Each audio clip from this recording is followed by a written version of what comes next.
Վաղարշաբաթի թիմ ընտրությունների պաշտոնական քարոզարշավը մեկնարկել է, այն կտևի մինչև նոյեմբերի 14-ը։ Համայնքի տարբեր թաղամասերում ու հրապարակներում հնչում են թեկնածուների նախընտրական ծրագրերն ու խոստումները, ինչ է խոստանում նրանցից յուրաքանչյուրը։ Քվեաթերթիկում առաջին համարը հաղթանակ դաշինքն է, այն ընտրողներին ներկայացել է եկել է ժամանակը կարգախոսով։ Վաղարշաբաթին պետք է ավելին, քան ասֆալտն է։ Դաշինքի նախընտրական ծրագիրը ներկայացրեց համայնքի ղեկավարի թեկնածու Սևակ Խաչատրյանը։ Սրանց 7 տարվա ասֆալտային տրամաբանությունը մնացել է անփոփոխ։ Սրանք դեռ չեն հասկացել, որ ընտրություններից առաջ 1-2 փողոց ասֆալտ անելով այլևս չեն կարող գողանալ մարդկանց քվեները եւ հետո տարիներով մոռանալ իրենց տված խոստումների մասին։ Համահայկական ճակատ կուսակցությունը ընտրություններին մասնակցում է պահեստազորի սպաներով։ Նրանց թեկնածուն Արտյոմ Սիմոնյանն է։ Վաղարշաբաթում սկիզբ է դրվում պայքարի նոր փուլին հանուն արդարության, հանուն համայնքի։ Մենք պահեստազորի սպաներով որոշել ենք ծառայել նաև քաղաքական դաշտում։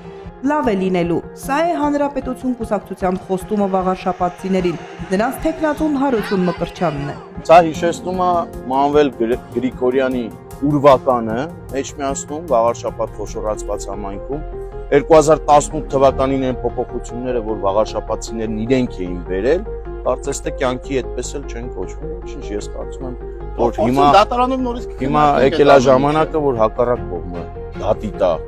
Մայր հայրենի կուսակցությունը քարոզարշավը սկսել է միասին, որ փոխենք կարգախոսով եւ քաղաքացիական պայմանագրին վաղարշաբաթում իշխանազրկելու հույսով։ Կուսակցության թեկնածուն Գրիշա Հարությունյանն է։ Մենք պատրաստ ենք գնալ մինչև վերջ մեր նպատակը, նվազագույն նպատակը այս իշխանություններից ազատվելն է, ԿՊ-ին վաղարշաբաթում իշխանազրկելն է, իսկ մաքսիմում նպատակը իշխանությունը ստանձնել։ Ազատ դեմոկրատներ կուսակցության թեկնածուն Վահրամ Ազատյանն է, ասում է, ընտրություններին մասնակցում է, քանի որ տեսնում է քաղաքում օր-օրի ամեն ինչ ավելի վատն է գնում։ Տեսնելով, որ այդ հալով մեր քաղաքը ավելի վատացած վիճակում է հայտնվում, վատթարացած, դրա համար ուղղակի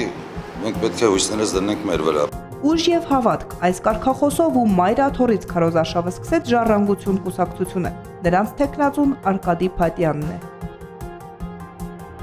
Իշխող քաղաքացիական պայմանագիր կուսակցությունը քարոզարշավը սկսել էր նախատեսվածից ավելի վաղ։ ՀՊ թեկնածու Արգիշտի Մեխակյանը ներկա էր համայնքում անցկացվող բոլոր միջոցառումներին, ասֆալտապատման աշխատանքներից մինչև բարեգործական միջոցառումներ։ Եկել են, որ ՀՊ-ն պարտվի, բանաստեղծ Խաչիկ Մանուկյանն այս համոզմունքով է մասնակցում ընտրություններին։ Նա Արթուր Վանեցյանի հայրենիք կուսակցության թեկնածուն է։ Ինչքան էլ վարչական ռեսուրս փորձեն կիրառել, միևնույնն է, ՀՊ-ն արդյունքի չի հասնելու, վստահեցնում են նրանք։ Եթե մի անգամ էլ վերաշրջավորեն պարտության սիմվոլներին իմ երկրում, այս երկիրը կվերանա։ Վաղարշաբաթ համայնքի տեղական ինքնակառավարման մարմինների ընտրությունները նշանակված են նոյեմբերի 16-ին, 15-ը լռության օր է։